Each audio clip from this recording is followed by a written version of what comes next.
മഴത്തെ ഒരു മുൻപിലെ ഇന്നത്തെ സ്റ്റോറിയിലേക്ക് ഏവർക്കും സ്വാഗതം.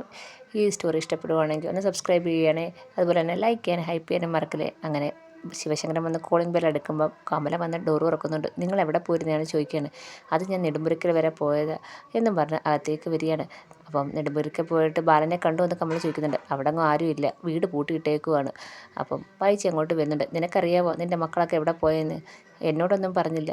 അത് ബാലചന്ദ്രനും ഇല്ലായിരുന്നല്ലോ എന്ന് ശിവശങ്കരൻ പറയാണ്. അപ്പം ഗോവർദ്ധനെ ഒന്ന് വിളിച്ചു ചോദിച്ചാൽ പോരായിരുന്നോ? അപ്പം ഗോവർദ്ധൻ പറഞ്ഞതിനല്ലോ എവിടെ ആയിരുന്നെന്ന്. അത് അറിയാൻ വേണ്ടി ഞാൻ കടയിൽ ചെന്നപ്പോൾ ഗോവർദ്ധനും ഇല്ല. ബാലചന്ദ്രൻ വിളിച്ചുകൊണ്ട് പോയെന്ന കടയിലുള്ള സ്റ്റാഫ് പറഞ്ഞതെന്ന് പറയാണ്. അപ്പം അതിലെന്തെയോ കള്ളത്തരം ഉണ്ടല്ലോ എന്ന് വൈദ്യ പറയുന്നുണ്ട്. അപ്പം കമല പറയാണ്, സ്വന്തം വീട്ടുകാർ എവിടെ പോയെന്ന് അന്വേഷിക്കും, അതിനുശേഷം നാട്ടുകാരുടെ കാര്യം അന്വേഷിക്കാമെന്ന് കമല പറയുന്നുണ്ട്. അപ്പം നമ്മുടെ ശിവശങ്കരൻ പറയുന്നുണ്ട്, നീ ഒന്ന് വിളിച്ചു നോക്കിയേ അവരെവിടെ പോയൊക്കെയാണെന്ന്. അങ്ങനെ വൈദ്യയാണെങ്കിൽ ബബിതയെ വിളിക്കുന്നുണ്ട്. അപ്പോൾ കൃഷ്ണമോളാണ് എടുക്കുന്നത്. കൃഷ്ണമോൾ പറയാണ്, അമ്മ എന്താ അമ്മ എന്ന് ചോദിക്കുന്നുണ്ട്. അത് നിങ്ങൾ എവിടെയാണെന്ന് പറയാണ്.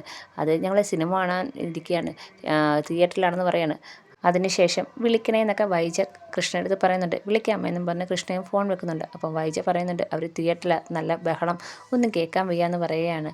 അപ്പം കമല പറയാണ്, അതാ ഞാൻ പറഞ്ഞില്ലേ അവർ സിനിമ കാണാനെങ്ങാനും പോയതായിരിക്കുമെന്ന് കമലയും പറയുന്നുണ്ട്. ബാലചന്ദ്രൻ ശിവേട്ടൻ എന്തിനാ ഇപ്പോൾ ബാലചന്ദ്രനെ കാണാൻ പോയെന്ന് വൈജി ചോദിക്കുകയാണ്. അത് നിൻ്റെ കാര്യത്തിലൊരു തീരുമാനം എടുക്കാൻ അതിന് വേണ്ടിയാ പോയെന്ന് പറയാണ്. എൻ്റെ കാര്യത്തിൽ എന്ത് തീരുമാനം എടുക്കാനാണെന്ന് വൈജി ചോദിക്കുകയാണ്. അല്ല, നിൻ്റെ കാര്യത്തിലൊരു തീരുമാനം എടുക്കണ്ടേ? എന്നെ ഇനി ബാലചന്ദ്രനെ വേണ്ടാന്ന് വൈജി പറയാണ്. അതെന്താ വേണ്ടാത്തെ? അത് എൻ്റെ ചൊര നീരൊക്കെ പറ്റി പുതിയ പെണ്ണുങ്ങളെ ബാലചന്ദ്രന് കിട്ടുമല്ലോ, ഞാൻ തൈക്കഴവയായില്ലേ എന്നൊക്കെ വൈജ പറയുന്നുണ്ട്. അപ്പം ശിവശങ്കരൻ പറയാണ്, നീ ബാലചന്ദ്രൻ പോയ ഒരു പെണ്ണിൻ്റെ പേര് പറ. അപ്പം അപ്പോൾ വൈജ മിണ്ടാതിരിക്കുകയാണ്. പറ, നീ പറഞ്ഞാൽ മതി ഏത് പെണ്ണിൻ്റെ കൂടെയാണ് ബാലചന്ദ്രൻ പോയത്. നേരെ വൈജ പറയുന്നുണ്ട്, സ്വർണവും പണവും കൊടുത്തു കഴിഞ്ഞാൽ ഏത് പെണ്ണാ പോകാത്തെ? അപ്പം വീണ്ടും ശിവശങ്കരൻ പറയാണ്, ഏത് പെണ്ണാ, നീ പേര് പറ, ഏത് പെണ്ണാ ചെന്നതെന്ന് ചോദിക്കുകയാണ്. ഈ 23 വർഷത്തിനിടയ്ക്ക് ബാലചന്ദ്രൻ ഏത് പെണ്ണിൻ്റെ കൂടെ പോയെന്ന് നീ പറയാൻ പറയാണ്. പിന്നെ ഞാൻ അങ്ങനെയുള്ള പെണ്ണുങ്ങളുടെ കൂടെ പേര് ഓർത്ത് വെച്ചിരിക്കുകയാണോ എന്ന് ചോദിക്കുകയാണ്. അപ്പോൾ ശിവശങ്കരൻ ചോദിക്കുകയാണ്, നീ സ്വർണവും പണവും തന്നാൽ നീ പോവുമോ ഏതെങ്കിലും കൂടെ എന്ന് ചോദിക്കുകയാണ്. അതെന്താ ശിവേട്ടൻ അങ്ങനെ ഒരു ചോദ്യം? ഞാൻ അങ്ങനെയുള്ള പെണ്ണാണോ? എന്നെങ്കിൽ നീ പറ, ബാലചന്ദ്രൻ ഏത് പെണ്ണുമായിട്ട് പോയെന്ന് നീ വ്യക്തമായിട്ട് പറ എന്ന് ശിവശങ്കരൻ പറയാണ്. അലീനയുടെ പേരെങ്ങാനും ആ കൂട്ടത്തിൽ നീ കൂട്ടല്ലെന്ന് പറയാണ്. അതെന്താ, അലീനയ്ക്ക് പ്രത്യേകത ഉണ്ടോ എന്ന് വൈജി ചോദിക്കുകയാണ്.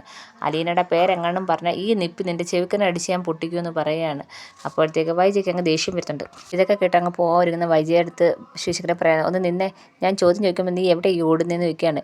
അപ്പോൾ വൈജി പറയാണ്, എൻ്റെ വിഷമം ശിവേട്ടന് മനസ്സിലാകത്തില്ല, എല്ലാ ആണുങ്ങളും ഇങ്ങനെ കാര്യം വരുമ്പം എല്ലാവരും മാറി നിന്നേ ചിന്തിക്കത്തുള്ളൂ എന്ന് വൈജ പറയാണ്. അപ്പം ശിവശങ്കരൻ പറയാണ്, നീ മുമ്പേ പറയുന്നിട്ട് നിൻ്റെ ചോര നേരും വറ്റിയെന്ന്, അതിൻ്റെ കാരണം ആരാ? ബാലചന്ദ്രനാണോ? അത് നീ തന്നെയല്ലയോ എന്ന് ചോദിക്കുകയാണ്. പിന്നെ നിന്നെ വേണ്ടാന്ന് വെച്ച് പോയതിന് കാരണം എന്താ? നീ തന്നെയാണ്. നിന്നെ വേണ്ടാന്ന് ബാലചന്ദ്രന് തോന്നാൻ കാരണം നീ തന്നെയാണ്. ഇത്രയും ദിവസം നീ ആ വീട്ടിൽ നിന്ന് മാറി നിന്നിട്ട് അവിടെ ആർക്കെങ്കിലും നീ ഇല്ലാത്തതിൻ്റെ എന്തെങ്കിലും വിഷമം ഉണ്ടായിട്ടുണ്ടോ? ഒരിക്കലും ഇല്ല. അവർക്ക് ആർക്കും ഒരു വിഷമം ഉണ്ടാവില്ല. കാരണം നിന്നെ അവിടെ ആവശ്യമില്ല. നീ അവിടെ ഇല്ലെങ്കിലും കാര്യങ്ങളെല്ലാം നടന്നു പോകും. അപ്പം നീ ഇത്രയും നാൾ എന്താ ചെയ്തത്? നിൻ്റെ മോനെയാണെങ്കിൽ രോഹിത്തിന് മെഡിസിന് വിടണമെന്ന് ബാലചന്ദ്രൻ പറഞ്ഞു. അപ്പം നിനക്ക് പറ്റത്തില്ല, എഞ്ചിനീയറിംഗ് വിടണം. അതേപോലെ ബബിതയെ ബിടെക്കിന് വിടണമെന്ന് ബാലചന്ദ്രൻ പറഞ്ഞു. നീ സമ്മതിച്ചാൽ ഇല്ല. അപ്പോൾ ബാലചന്ദ്രൻ എന്ത് പറഞ്ഞാലും നീ കേൾക്കത്തില്ല. ഈ 23 വർഷവും നടന്ന കാര്യങ്ങളതാ. നീ പറയുന്നത് മാത്രമേ നടന്നുള്ളൂ. നീ അയാളെ സ്നേഹിച്ചിട്ടുണ്ടോ? ഇല്ല. നീ പറയുന്നത് മൊത്തവും കേട്ട് അയാൾ അനുസരണയോടെ നിൽക്കണം, അത് മാത്രമാണ് നിൻ്റെ ആവശ്യം. നീ മക്കളെ സ്നേഹിച്ചിട്ടുണ്ടോ? ഇല്ല. നീ ആരെയും സ്നേഹിച്ചില്ല. നിൻ്റെയും ഭർത്താവിനെയും ആരെയും നീ സ്നേഹിച്ചിട്ടില്ല. സഹോദരങ്ങളെയും അമ്മയും ആരെയും സ്നേഹിച്ചില്ല. നിനക്ക് നിന്നോട് മാത്രമേ സ്നേഹം ഉള്ളായിരുന്നു എന്ന് പറയുകയാണ്. അപ്പം വൈജ പറയാണ്, ഞാൻ ഈ കഷ്ടപ്പെട്ടത് മൊത്തവും എൻ്റെ മക്കൾക്ക് വേണ്ടിയല്ലേ. നീ എന്ത് കഷ്ടപ്പെട്ട്? നീ കഷ്ടപ്പെട്ടത് മൊത്തവും നിൻ്റെ മക്കൾക്ക് വേണ്ടിയാണ് നീ പറയുന്നത്. നീ ഏതെങ്കിലും ഒരു പൈസ അവർക്ക് വേണ്ടി ചിലവാക്കിയിട്ടുണ്ടോ എന്ന് ചോദിക്കുകയാണ്. അപ്പോൾ വൈജ പറയാണ്, ഞാൻ ഈ ബാങ്കിലൊക്കെ ഇടുന്നത് അവർക്ക് വേണ്ടിയില്ലേ. അപ്പം ശിവശങ്കരൻ ചോദിക്കുകയാണ്, ഈ ബാങ്കിൽ ഇട്ട് വെച്ചിട്ട് നീ എന്തോ സാധിക്കാനാ? ആവശ്യമില്ലാത്ത സമയത്ത് ആ പൈസയ്ക്ക് ഒരു മൂല്യമില്ല, ആവശ്യമുള്ള സമയത്താണ് ആ മൂല്യമുള്ളത്. നീ ഇതെല്ലാം കൂടെ കെട്ടിപ്പൂട്ടി വെച്ചിട്ട് എന്തോ സാധിക്കാനാന്നൊക്കെ പറഞ്ഞ് ശിവശങ്കരൻ ഭയങ്കരമായിട്ട് ദേഷിക്കുന്നുണ്ട്. പിന്നെ നിന്നെ 23 വർഷം അയാൾ സഹിച്ച്, എന്തുമാത്രം അയാൾ സഹിച്ച് കാണും ഇങ്ങനെയുള്ള സ്വഭാവമുള്ള നിന്നെയെന്ന് ചോദിച്ചിട്ട് വൈജയെ ഒരുപാട് പറയുന്നുണ്ട് ശിവശങ്കരൻ. വൈജയ്ക്ക് എന്ത് പറയണമെന്ന് അറിയത്തില്ല. എൻ്റെ അവസ്ഥ അതുപോലെ തന്നെയാണ്. ഇത് കേൾക്കുമ്പോൾ പറയുമ്പോഴത്തേക്ക് കമല ദേഷ്യുരിയാണ്. എന്താ ബാലചന്ദ്രൻ്റെ അവസ്ഥയാണ് നിങ്ങൾക്കൊന്നും പറയുന്നത്, ഞാൻ നിങ്ങൾക്കൊരു ശല്യമാണോ എന്ന് ചോദിച്ചിട്ട് കമല വരികയാണ്. അല്ല, ഞാൻ ഗൾഫിലായതുകൊണ്ട് കുറേ കാലം രക്ഷപ്പെട്ടു, പക്ഷേ എന്നെക്കൊക്കെ കഷ്ടമാണ് ബാലചന്ദ്രൻ്റെ അവസ്ഥ, ഇവളെ 24 മണിക്കൂർ സഹിച്ചോണ്ടിരുന്നതല്ലേ. ഇതൊക്കെ കേൾക്കുമ്പോഴത്തേക്ക് വൈജയ്ക്ക് സഹിക്കാൻ വയ്യ. ശിവശങ്കരൻ അത്രയ്ക്കേറെ പൊട്ടിത്തെറിക്കുന്നുണ്ട്. അവസാനം സഹിക്കാൻ വയ്യാതെ മുറിയിലേക്ക് ദേഷ്യം അങ്ങ് പോവുകയാണ്. അപ്പം കമലയ്ക്കാണെങ്കിൽ ഇതൊക്കെ കേൾക്കുമ്പോൾ കമലയും കൂടെ എടുത്ത് പറഞ്ഞതുകൊണ്ട് കമലയ്ക്കും ദേഷിച്ച് ശിവശങ്കരനെ നോക്കിയിട്ട് അങ്ങ് പോവുകയാണ്. അപ്പോൾ ശിവശങ്കരനാണെങ്കിൽ ഇത് രണ്ടും ഒരിക്കലും നന്നാവത്തില്ലെന്ന രീതിയിൽ ശിവശങ്കരൻ ഇവിടെ നിൽക്കുകയാണ്. അതിനുശേഷം കാണിക്കുന്നത് കൃഷ്ണയും ഭവതിയാണ്. അപ്പം കൃഷ്ണ ഫ്രഷായിട്ടൊക്കെ ഇറങ്ങി വരികയാണ്. എന്നിട്ട് ചോദിക്കുകയാണ്, ചേച്ചി ഇവിടുത്തെ എങ്ങനെയുണ്ട് ചേച്ചി, ചേച്ചിക്ക് ഇഷ്ടപ്പെട്ട ഇവിടുത്തെ അന്തരീക്ഷമൊക്കെ എന്ന് ചോദിക്കുകയാണ്. അപ്പം ഭവിത പറയാണ്, ഇഷ്ടപ്പെട്ട്, നല്ല ആൻറ്റി അങ്കിള്, പിന്നെ പ്രത്യേകിച്ച് രേവതിക്കുട്ടി ഒരുപാട് ഇഷ്ടപ്പെട്ട്. അപ്പം കൃഷ്ണ പറയാണ്, ഇവിടുത്തെ ആൻറ്റി അങ്കിളിൻ്റെയും കൂടെ ഈ വീട്ടിലേക്ക് ജോലി ചെയ്യാൻ വന്ന രേവതി, പക്ഷേ ഇപ്പം അവർക്ക് എന്ത് സ്നേഹമാണ്, കുടുംബാംഗത്തെ പോലെയാണ് രേവതിക്കുട്ടിയെ നോക്കുന്നതെന്നൊക്കെ പറയാണ്. എന്തൊരു സ്നേഹം അവർക്കെന്ന് പറയാണ്. പഠിപ്പിക്കാനും അവർ വിടുന്നുണ്ട്. ഇവിടെ നമ്മുടെ വീട്ടിലെങ്ങാനും ആണെങ്കിൽ നടക്കുമോ, ഒരിക്കലില്ല. ഇവിടെ ആൻറ്റി അങ്കിളും നല്ല ആയതുകൊണ്ട് രേവതിക്കുട്ടി പഠിപ്പിക്കാനും വിടുന്നതെന്ന് കൃഷ്ണ പറയുകയാണ്. എന്താ നമ്മുടെ വീട്ടിൽ വിടത്തില്ലയോ എന്ന് ബബിത ചോദിക്കുകയാണ്. പിന്നെ എനിക്ക് പറഞ്ഞുതരാൻ വന്നെന്നും പറഞ്ഞുകൊണ്ട് അവിടെ എന്തൊക്കെ പ്രശ്നം അമ്മ ഉണ്ടാക്കിയാൽ നമ്മുടെ അമ്മ സമ്മതിക്കും, ഉടനെ തന്നെ സമ്മതിക്കും എന്ന് പറയുകയാണ്. അപ്പോൾ ഉടനെ ബബിത പറയാണ്, നമ്മുടെ അമ്മ പുറമേ കാണുന്ന പോലെ അല്ല, നമ്മുടെ അമ്മയ്ക്ക് സ്നേഹമൊക്കെ ഉണ്ട്. പിന്നെ എന്ത് സ്നേഹമെന്ന് കൃഷ്ണമോൾ ചോദിക്കുകയാണ്. അത് പുറമെ കാണിക്കാൻ അമ്മയ്ക്ക് അറിഞ്ഞുകൂടാത്തതുകൊണ്ടോ, ഉള്ളിൽ സ്നേഹം കാണും എന്ന് പറയാണ്. അപ്പോൾ ഉടനെ കൃഷ്ണ പറയാണ്, എനിക്ക് തോന്നുന്നില്ല, ചേച്ചി വെറുതെ ആവശ്യമില്ലാത്തതൊന്നും പറയാതെ, ഇനി ചേച്ചി ജനിച്ചതിന് ശേഷമാണ് അമ്മയുടെ സ്വഭാവം ഇങ്ങനെ ആയെന്ന് കൃഷ്ണ ചോദിക്കുകയാണ്. അങ്ങനെ രണ്ടും കൂടെ അടിയിട്ട് കിടക്കുകയാണ്. അപ്പോൾ കൃഷ്ണമോൾ പറയാണ്, എത്ര നാളെ ചേച്ചി നമ്മൾ രണ്ടുപേരും ഇതുപോലെ കടന്നിട്ട്, ഒരേ മുറി കടന്നിട്ട്. അപ്പം ബബിത പറയാണ്, അമ്മയാണെങ്കിൽ എന്നെ വേറെ മുറിയിലേക്ക് മാറ്റി കിടത്തിയില്ലേ, അതുകൊണ്ടാണ് ഞാൻ വേറെ മുറിയിലേക്ക് പോയെന്ന് പറയാണ്. അപ്പം കൃഷ്ണ പറയാണ്, നമ്മൾ രണ്ടുപേരും ഒരുപാട് നാളായി ഇതുപോലെ കടന്നിട്ടെന്ന് പറഞ്ഞ് അവർ രണ്ടുപേരും സംസാരിച്ചുകൊണ്ട് നടക്കുമ്പോഴാണ് ഫോൺ ബെല്ലടിക്കുന്നത്. അപ്പോൾ ഉടനെ നമ്മുടെ കൃഷ്ണ പറയാണ്, ആ മുടിയനായിരിക്കും, എന്നാ രാത്രി കിടന്ന് ഉറങ്ങാൻ പറ, മനുഷ്യനെ ശല്യപ്പെടുത്താമെന്നും പറഞ്ഞുകൊണ്ട് ഫോൺ എടുത്ത് നോക്കുമ്പോൾ വൈജിയെ വിളിക്കുന്നത്. അപ്പോൾ ഉടനെ ഭവിത പറയാണ്, അമ്മയാണല്ലോ ഡി, അപ്പം ഫോൺ എടുക്കാൻ പറയണം. അങ്ങനെ ഫോൺ എടുക്കുകയാണ്. അപ്പം നിങ്ങളിപ്പോൾ എവിടെയാണെന്ന് ചോദിക്കുകയാണ് വൈജ. അത് ഞാനും കൃഷ്ണമോളും രോഹിട്ടനും ഒരുമിച്ചുണ്ടെന്ന് പറയാണ്. അത് തന്നെ എവിടെയാണെന്ന് ചോദിക്കുകയാണ് വൈജ. അത് ഞങ്ങളുടെ എറണാകുളത്ത് പാലാരിവട്ടത്താണെന്ന് പറയാണ്. പാലാരിവട്ടത്തോ, അവിടെ എന്താ കാര്യം എന്ന് ചോദിക്കുകയാണ്. അത് ആ രേവതിക്കുട്ടി ഉണ്ടല്ലോ, നമ്മുടെ വീട്ടിൽ ഇടയ്ക്കൊക്കെ വന്നിട്ടുണ്ടല്ലോ ആൻറ്റി അങ്കിളും രേവതി, അവരെ വീട്ടിൽ അവിടെ എന്താ നിങ്ങൾക്ക് ആവശ്യം, അവിടെ എന്തിനാ അവിടെ പോയി കെട്ടി കിടക്കുന്നതെന്ന് ചോദിക്കുകയാണ്. അത് അലീന ചേച്ചിയുടെ കൂടെ വന്നതാണ്. അലീന ചേച്ചിയുടെ കൂടെ നിനക്കൊക്കെ നാണമില്ലേ വല്ലവരുടെ വീട്ടിൽ പോയി ഇങ്ങനെ കിടക്കാൻ, അവൾ തന്നെ അവിടെ ജോലിക്കാരിയായിട്ടാണ് നിൽക്കുന്നത്, അപ്പോൾ നിനക്കൊക്കെ അവിടെ പോയി ഇങ്ങനെ കടിച്ചു തൂങ്ങി കിടക്കാൻ നാണയില്ലെന്ന് വെച്ചുകൊണ്ട് വായിച്ച വഴക്ക് പറയാണ്. അമ്മ എന്തൊക്കെ ഈ പറയുന്നത്, അമ്മ എന്തറിഞ്ഞിട്ടാണ് ഈ പറയുന്നതെന്ന് ബബിത ചോദിക്കുകയാണ്. നിനക്കൊക്കെ നാണയില്ലേ അവിടെ പോയി കിടക്കാനെന്ന് ഞാൻ ചോദിച്ചത് നിനക്ക് മനസ്സിലായില്ലേ എന്ന് പറയാണ്. അപ്പോൾ കൃഷ്ണമോള് പറയാണ്, അച്ഛൻ 2 ദിവസം ഇല്ല. അപ്പം അലീന ചേച്ചി ഇങ്ങോട്ട് വരുന്ന കാര്യം അച്ഛനോട് ചോദിച്ച്, അപ്പം ഞങ്ങളും കൂടെ കൊണ്ടുവരട്ടെ എന്ന് അലീന ചേച്ചി ചോദിച്ചു. അച്ഛൻ സമ്മതിച്ചു, അതുകൊണ്ടാണ് പോരുന്നതെന്ന് പറയാണ്. ഓ, അച്ഛനോട് മാത്രം ചോദിച്ചാൽ പോരെ, നിനക്കൊക്കെ അമ്മയില്ലേടി, അമ്മയടുത്തും കൂടെ ചോദിക്കേണ്ടതെന്ന് ചോദിച്ച് വൈജ ദേഷ്യപ്പെടുകയാണ്. അപ്പോൾ ബബിത പറയാണ്, ഞങ്ങളുടെ കാര്യങ്ങളൊക്കെ നോക്കുന്ന അച്ഛനെ, അതുകൊണ്ട് അച്ഛനോട് ചോദിച്ചു. അമ്മ ഇപ്പോൾ എവിടെ, വീട്ടിലില്ലല്ലോ, അമ്മയുടെ വീട്ടിൽ നിൽക്കില്ലേ, പിന്നെ എന്തിനാ അമ്മ ആവശ്യമില്ലാതെ ഞങ്ങളുടെ കാര്യത്തിൽ പറയാൻ വരുന്നതെന്ന് ചോദിച്ചുകൊണ്ട് ബബിതയും ചൂടാവുന്നുണ്ട്.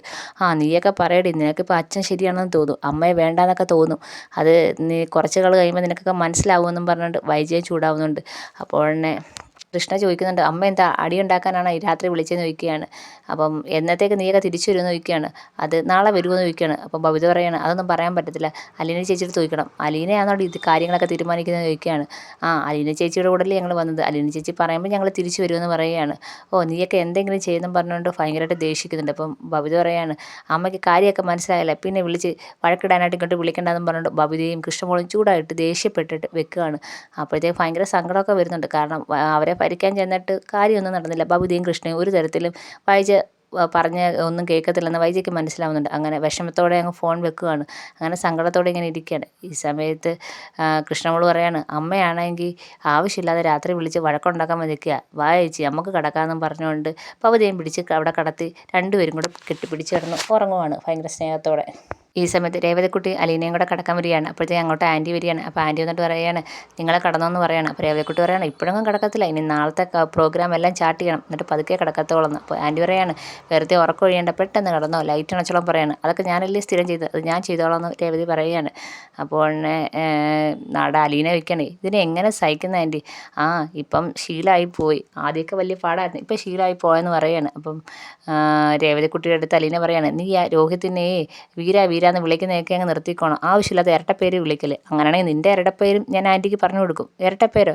ഇവളുടെ ഇരട്ടപ്പേര് എന്താ മോളെ എന്ന് ചോദിക്കുകയാണ് ആൻറ്റി. അപ്പം പറയാണ് അത് ഞാൻ പറഞ്ഞ് തരട്ടെ കൊടുക്കട്ടെ എന്ന് രേവതി കുട്ടിയോട് ചോദിക്കുകയാണ്. വേണ്ട വേണ്ട പറഞ്ഞു കൊടുക്കണ്ട, ആർക്കും പറഞ്ഞു കൊടുക്കണ്ട എന്ന് രേവതി പറയാണ്. അപ്പോൾ ഗ്രേസ്യം പറയാണ് പറ എന്തോ പേരെന്ന് പറയാമെന്ന് നിർബന്ധിക്കുന്നുണ്ട്. അവസാനം അലീന പറയാണ് പണ്ടാണെങ്കിൽ അവൾ ഓർഫനേജിലാകുമ്പോൾ ഒരു കത്തി എടുത്തുകൊണ്ട് പോയി വെറുതെ ഇരുന്ന് ആ പുറകിലുള്ള മാവിൽ ഇങ്ങനെ കൊത്തും. അങ്ങനെ എത്ര പറഞ്ഞാലും അവൾ കേൾക്കത്തില്ല. അവസാനം ഞങ്ങളെല്ലാം കൂടെ ഒരു പേരിട്ട് മരം കൊത്തിന്ന് ഇവളുടെ ഇരട്ട പേരെന്ന് അലീന പറയുകയാണ്. അപ്പോൾ അത് കേൾക്കുമ്പോഴത്തേക്ക് ഗ്രേസ്യക്ക് ഭയങ്കര ചിരി വരുന്നുണ്ട്. അത് നല്ല പേരാണല്ലോ. അപ്പോൾ രേവതിക്കുട്ടി പറയാണ് അതൊക്കെ കൊള്ളാം, ഈ പേരെങ്ങനെ ആരുടെങ്കിലും പറഞ്ഞാൽ ശരിയാക്കി കളയെന്ന് പറയാണ്. ഓക്കെ ഞാൻ ആരോടും പറയത്തില്ല മരം കൊത്തിയെന്നും പറഞ്ഞ് ഗ്രേസ്യ പറയാണ്. അപ്പോഴത്തേക്ക് രേവതിക്കുട്ടിക്ക് പിണക്കാവുന്നുണ്ട്. അപ്പോഴാണ് അലീനയുടെ ഫോൺ അടിക്കുന്നത്. നോക്കുമ്പം മനു.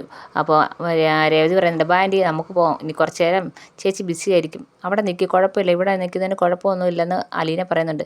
എന്നാൽ രേവതിക്കുട്ടി ആൻറ്റിയെ വിളിച്ചുകൊണ്ട് പോകുന്നുണ്ട്. അങ്ങനെ മനു ആണ് ഫോൺ വിളിക്കുന്നത്. അപ്പോൾ മനു ചോദിക്കുകയാണ് അലീന ഇപ്പോൾ എവിടെ, എറണാകുളത്താണെന്ന് ചോദിക്കുകയാണ്. അതേ മനുവേട്ടൻ എങ്ങനെ മനസ്സിലായെന്ന് ചോദിക്കുകയാണ്. അത് അച്ഛനാണെങ്കിൽ നെടുമ്പുരയ്ക്കൽ പോയായിരുന്നു, അവിടെ ആരും ഇല്ലായിരുന്നു. അപ്പം അച്ഛൻ അത് വന്ന് ഇവിടെ വന്ന് പറഞ്ഞു. അപ്പം ഞാൻ ഊഹിച്ച് നിങ്ങൾ അവിടെ ആയിരിക്കുമെന്ന്.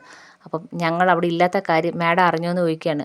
അറിഞ്ഞ് ആൻറ്റി അറിഞ്ഞിട്ടുണ്ടെന്ന് പറയാണ്. ഇത് കേൾക്കുമ്പോഴത്തേക്ക് അലീനയ്ക്ക് നല്ല വിഷമാവുന്നുണ്ട്, അതുപോലെ പേടിയും തോന്നുന്നുണ്ട്. ഇതൊക്കെയാണ് ഇന്നത്തെ കഥ.